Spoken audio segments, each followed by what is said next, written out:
such an asshole. All right, I'm pulling up the email now. Very unprofessional, asshole consulting. I set up everything else but that. Hang on, I gotta find it. So I am a dating guru expert, Cappy. Because if you haven't noticed, the boomers and all the Xers, everyone's an expert. Who is a sexpert today? Dating life coach. And I'm like, you didn't go to school.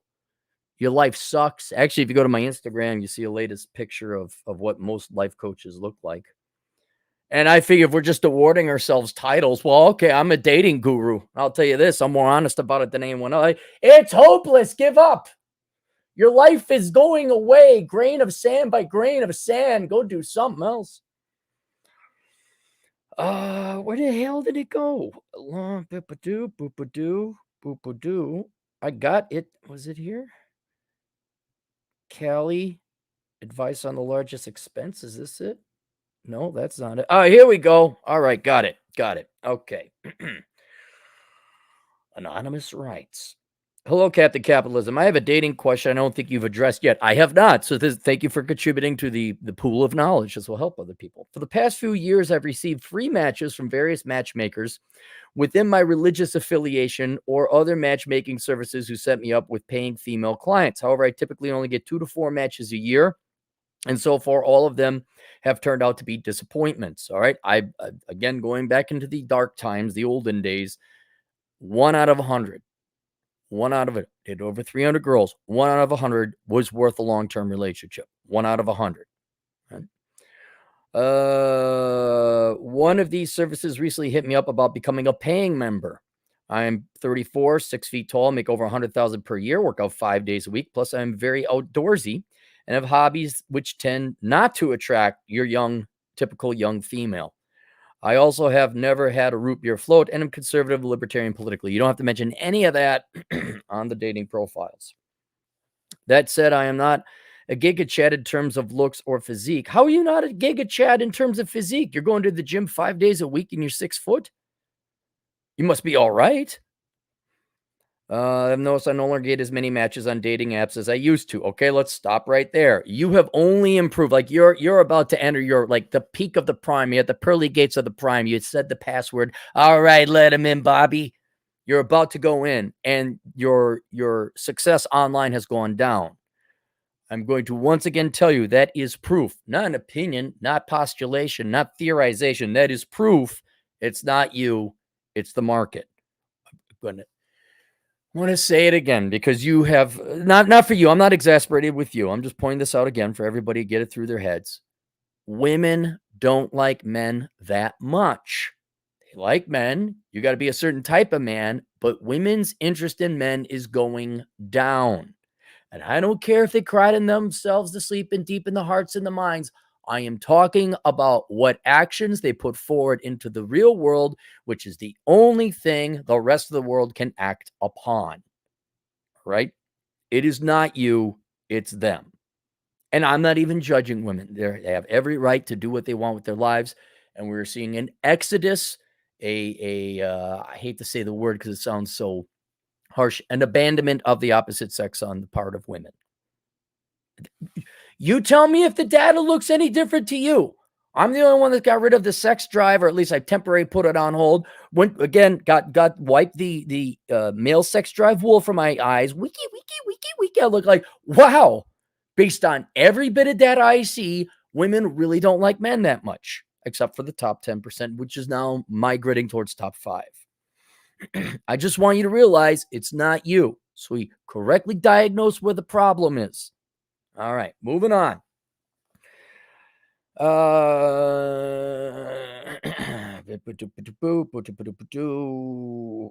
Notice I'm no longer getting as many matches on dating apps as I used to, nor do I care at this point since I'm tired of the swiping. 85 minutes a day, the average young person swiped, male and female, an hour and a half a day. That's a retirement. That's a house if you work, opportunity cost. That's a wonderful hobby. That's a masterful skill. You could teach yourself to play the guitar very well an hour and a half a day. I have dated hundreds of women and slept with enough to know I don't want or need PUA books or courses. All right, let me let me ask you this, my fine good sir. What do you think? Maybe you're not old enough. In the olden times, a generation before you, we would go out to the clubs and it'd be a sausage party. You say, "Where are all the girls?" And you would start to think we came up with this theory or a myth or a hypothesis that the girls must have been somewhere else. They must have been at another nightclub, must have been at a different venue, another bar, another bowling alley. We're like, well, where are they? Based on 50-50 population alone. And what we realize as you get older, what you realize is they weren't out. They were at home. They weren't out with our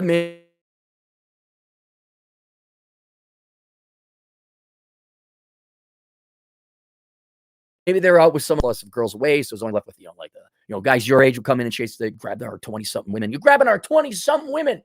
Our women. But what we, through logic, and not necessarily flawed logic, but we came to the erroneous assumption they must be somewhere else. I think you're kind of doing the same thing here. You, sir, have thoroughly hunted these grounds. You've had a significant amount of success. Never discount your efforts, never discount your experiences. What did you do? Did you put in the time? Did you put in the effort? I would say you're more of an expert of hunting women and not in not that sense, but for a dating purpose than these professional matchmakers are. In other words, what could they have possibly done or what could they possibly do, matchmakers, more than what you've done already? And again, I'm going to go back to how it's not you, it's the market. As far as I can tell, the market is dead. People are not showing up to trade it. The women are not that interested, only in very, very top elite. All right.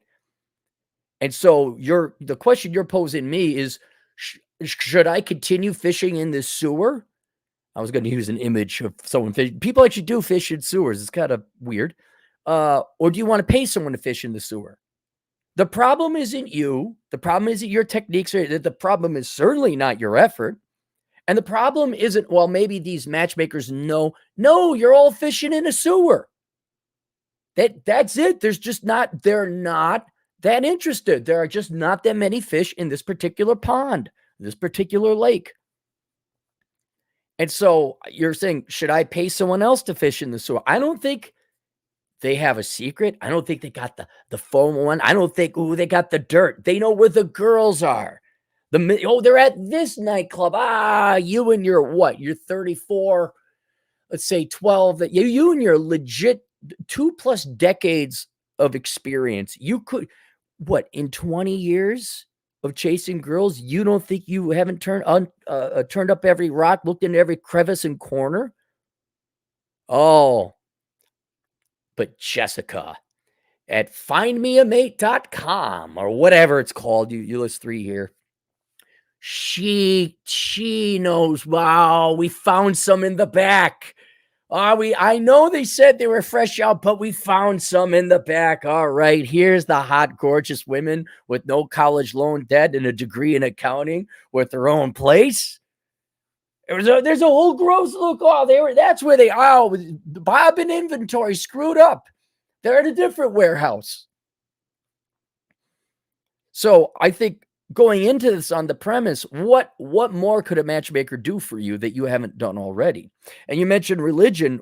I'm sorry, I won't mention what religion, but any religion.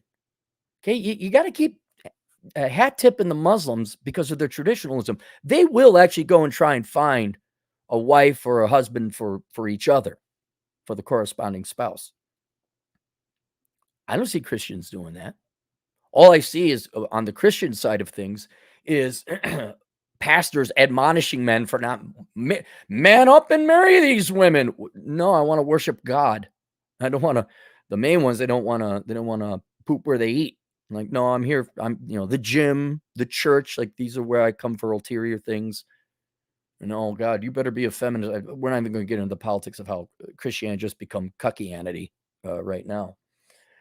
But your particular religion, where is everyone? Why is it the community setting you up? Really?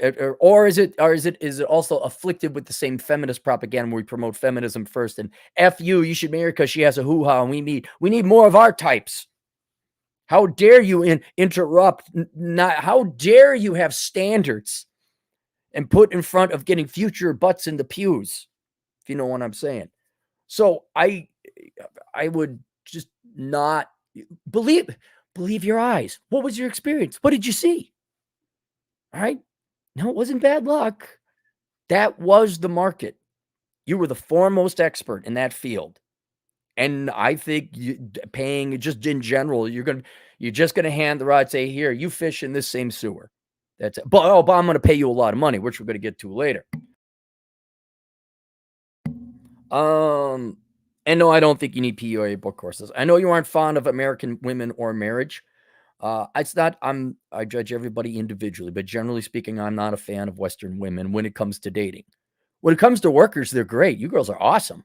You go. You pay those taxes. You work hard. You do that. You go. And marriage is just not an option. No. But I would like a serious pros and cons video response of using professional matchmaking service to help find a serious romantic partner. All right, so we're not talking sex. At this point in my life, I see my three choices as finding a girlfriend in America, looking overseas for a partner. You're almost going to have to go there, and that comes with its own problems. Or just going gold when it comes to romantic relationships. That is what you're probably going to have to do if you stay here within the United States. I'm not saying don't leave a line in the water. How many times have I talked about this? There's a cute girl at the restaurant, ask her out. There's a cute girl wherever, you ask her out. All right. Someone wants to say, fine. But in the West, you need to live in reality. And your actions must reflect that reality. And if you really want to get married and have kids, that's like a really serious thing. You are going to have to consider overseas where women are raised in more traditional cultures. However, also be aware of the fact that they are also more financially and transactionally invested. It's just, you can't just, go to Ukraine. A lot of desperate girls in Ukraine. Apparently their men are dying by the droves for some reason. I don't know what's going on. So I asked you to give me the three ones you're looking at. You are not looking at these elite ones, but they're not any less cheap. So here's what my research has found. We'll kind of go through the pros and cons. And I don't have a lot of cons. I'm sorry, I don't have a lot of pros. I'll be to summarize it. I don't know what a matchmaking service is going to do for you that you can't do for yourself. And you already have experience. Now, I'm surprised they gave you a free membership, and then they reached out to you. I'm quite impressed with that because all my other research came out like, dude, men pay. I'm going to explain how men pay and women kind of pay a little bit, but not much. So I don't think this is anywhere near worth it. But here are your price ranges for the three you gave me on the cheap, and this is mid-tier. It's $5,000 a year. No, that's a car. That's a car for me. No, that's like a hefty IRA contribution. No, I can ask out a lot of girls in public for $5,000. All right. I mean, a day of just asking girls out. A day in the life of Troy Francis will get you more results than what you had on the matchmaking services. And thankfully, it didn't cost you that. But $5,000 on the cheap?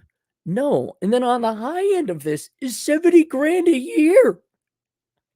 Now, you're starting to bump into the serious, super successful guy or gal who just does not have the time and you have to outsource it. Like there you would have a maid. There you make it so much money, it pays to outsource these things. You have an admin, which I understand, a personal assistant. So I'm not, that might make sense over there. You just don't have time. But for a guy like you making 100,000, no, the price is a no. That's a deal breaker. Absolutely not. And they got you what, 2 to 4, and not one of them went anywhere. All right, tell me, is that any better of a track record than your friends in high school or college when they set you up? So there's that. So the price has already turned me off to them. Then let's talk about the pay structure. Now, of course, it varies ever so slightly, but I'm like, okay, there's no way women are paying for this. There's no way. And Each place is a little bit different, but women either get a free membership to list the profile or they pay a token amount. And by token, even then, it's not that cheap. I mean, they still want their money, and you girls got money. Thank God you're working to pay for this, but some girls pay $100 a month just to have the profile listed. All right. And now this is where you find out, well, you know the girls aren't going to pay. You just know they're going to get a better deal because they're the product. Men demand women more than women demand men. It's just known. So men can list their profiles as well, maybe free. All right, depending on how good looking you are. But usually you also have to pay that same $99 fee or whatever it is if they apply it equally. It's when the matches come in. And if they find someone in that database for you and they match you up with that person, you get to pay for the date. And then I saw some data that you're paying around $900 on the cheap. On the cheap, you were paying $900 a date. So if the girls, here's how it works. Like now you start to see natural human sexuality play out in the market here. Everyone's on the database for free or a token amount of monthly money. But if there's a match where a guy finds, then you, my fine good sir, get to pay. And it's $900 on average on the cheap. I'm not even going to go into like you could get laid for that amount because you're not interested in, you want to find a serious romantic partner. You have to be making so much money.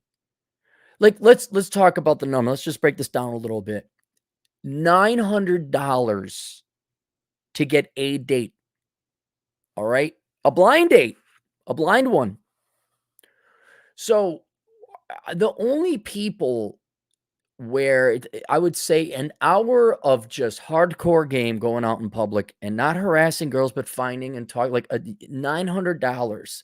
If we do it on a per hour basis, you have got to be a high-end surgeon or doctor or lawyer. I mean, a highly compensated individual, because that's what, 1.8 million? Did I do the math on that right? Annual salary, an executive, a Tony Stark, where you can't be bothered to be taken off the front line. But if you're just a very well-to-do, you're making $250,000 a year, it's still worth your time to go out in person and ask out 10 girls, which general statistics would say one would show up for a date. Now, maybe the extra $900 is worth not you hassling or bothering or approaching. You got to approach anxiety, which it doesn't sound like you do. It sounds like you've put in the effort. I'm just saying for a cost, time, benefit analysis, you're now talking people who, $1 million a year or more after tax income, after tax, for this to start making economic sense on a per hour basis. All right. And that is just not, that's small percent, 1-2% maybe of men make $1 million a year after tax or more. So there, and then of course that's where, the way, we found someone, we could set you up for free, which I'm actually, based on my research, I'm kind of impressed that you got some free dates. They must have seen something in you. And I cannot know for sure, but I bet you these personal matchmakers, these individuals are like, it's almost like, I guarantee you, it's almost like the NFL draft. Like they're looking, he's 6 feet, extra points. Hey, I like this guy. I'm going to let him get in for free. Like a nightclub bouncer. Like, let the beautiful people in. But if you're ugly, you're paying. And like, I'm not setting him up with anybody. Every once in a while, for you to keep paying your fee, all right, we'll set you up with this person. We'll set you up with that person. But I almost guarantee you your looks are all saying height and other attributes are going to start to count behind the scenes more than you know. So there's that. And then what else was there? So the prices, the payment schedule, you're still paying. And then the fact that you're just better off going out in person, asking girls out, unless you're making gobs of money. And so I am absolutely, and here's what guys, it's just another way to make money off of it. They're monetizing the male sex drive. They're profiting off of the male sex drive. Here again, it's, and I understand you don't want to do PUA courses. I mean, what's the line between a grift and a guy who's actually helping you. Well, if you're young and stupid and dumb and don't have a dad, no experience, some of this stuff can help you. Like, this is why I advise Troy Francis. But when there's like a guarantee, yeah, we're going to get you laid. No, there's no guarantees on that. That's where it starts to become a grift. But I can see this as like, yeah, this is, we're going to make money off of it. What's the difference between this and a strip club? Really? Like, if I would even say eHarmony has a little bit more success because that is dedicated Christian. That it's cheaper. I mean, if you're going to do something, I'd do eHarmony or whatever. Is there others like, what was it? J-Date? Wasn't that the Jewish date thing? But these matchmakers, ooh, I'm a sexpert. I know how I'm the date whisperer. I can talk to women. No, they can't. They've put in nowhere near the amount of groundwork and boots on the groundwork that you did. And so I think it's just going to be a pissing away of money for no success. And you already even have, like, they were setting you up. They must have thought you were a pretty good catch. And they set you up with what, 4 and nothing happened. And so, yeah, I don't think this is, do you want to pay someone to fish in the sewer for you? That's it. Here's a carp with a bunch of leeches on it. Ugh. No, she's highly ed. She has an advanced degree. In what? Women's studies? Yeah, and add an extra leech to that carp.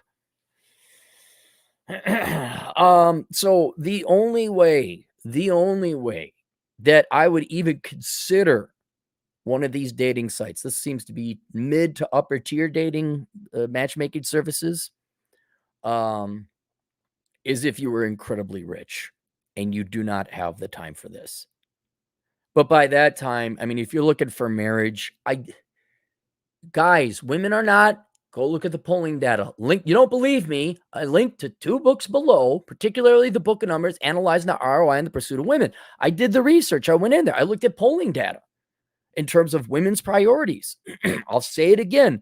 Zoomer girls, young ladies, men are about 8th on the list, which is understandable because a lot of them are still off to college and on their way. They're very young women. So I get that. All right. But if you want, wiki, move the wool from your eyes. Millennial women who are now 40, I mean, they're in the 30s and they are now officially 40. I think maybe even 41 is the oldest millennial women. Do you know where men rank? You think, okay, you've done the video, you've done the education, you've done the college, you've done the career. Like, it's getting pretty late in the game, sweetheart. Now, where should you knocked out? And you can guess where, the number one ranked things is themselves, education, career, finances, travel. The millennial women who should have knocked all that out like at least 10 years ago, men are ranked 4th. And what do they got? What does the grocery store millennial women have in common? They ain't got no eggs. No more eggs. They ain't got no eggs. All dried up.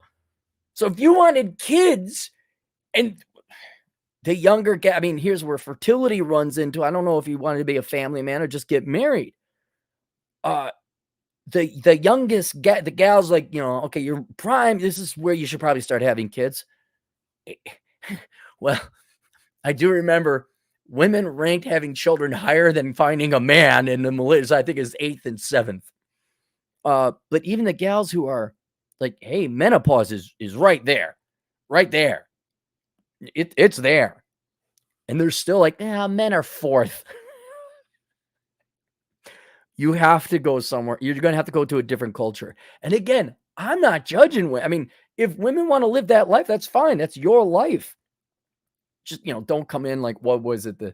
I guess one of the Fresh in the City, or no, Sex in the City, writers, actresses, like, I regret not having a family. She's 60 years old. That's too bad, lady. Too late for you. All right. But for men who want to have guys, a matchmaker ain't going to change that. A dating app ain't going to change it. The premium or platinum or gold membership on a date ain't going to change it. You can ask out a lot of girls, date a lot of girls. It's not going to change the environment that you're in, where we are in a post-marriage society, and women just really don't want to get married. You all think I'm being negative and pessimistic. Did not the Morgan Stanley, Dean Witter, Goldman Sachs, and the other pencil dick size finance bros come up with a study that showed that in 2030, which is right around the corner, truthfully, a little bit under half of marriage age women won't be marrying ever or having kids ever? Did you not hear them? Do you not see their dating profiles? And you like, oh my God. And I'll say, how much more data do you need? Right? Where this is a point out. If a woman was serious about getting married, would they get fat? No, they wouldn't. Would men, if they were serious about getting married, get fat? No, they wouldn't. Well, guess what? 70% men and women in dating age, marrying age, however you want, courtship age, seeking age, in the sexual marketplace, 70% of them are overweight. How much more data? I mean, how many turds in this sewer do you need to see before I say, hey, maybe you shouldn't be fishing in that sewer? You know, how many of the three-eyed fish from Charles Montgomery Burns and the Simpsons nuclear power plant do you need to see before you stop fishing in this? And certainly not paying someone $5 to $70,000 to fish this hole for you.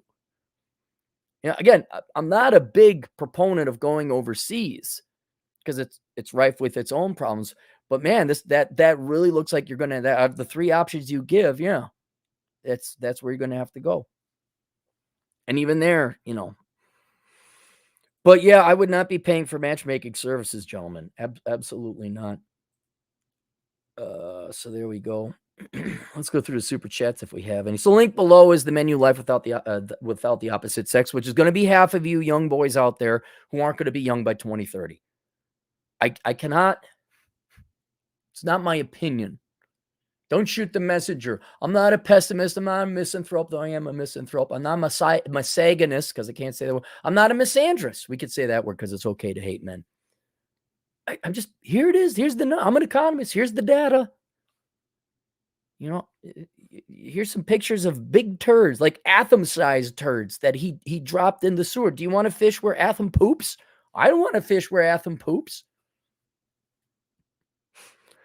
So the link below is the menu life without the opposite sex. Half of you are not going to be married. Ladies, you too. There's a women's menu in there as well. So please get that book. And then men, if you don't believe me, you still think pie in the sky, you got to wake up. You need to slap across the face.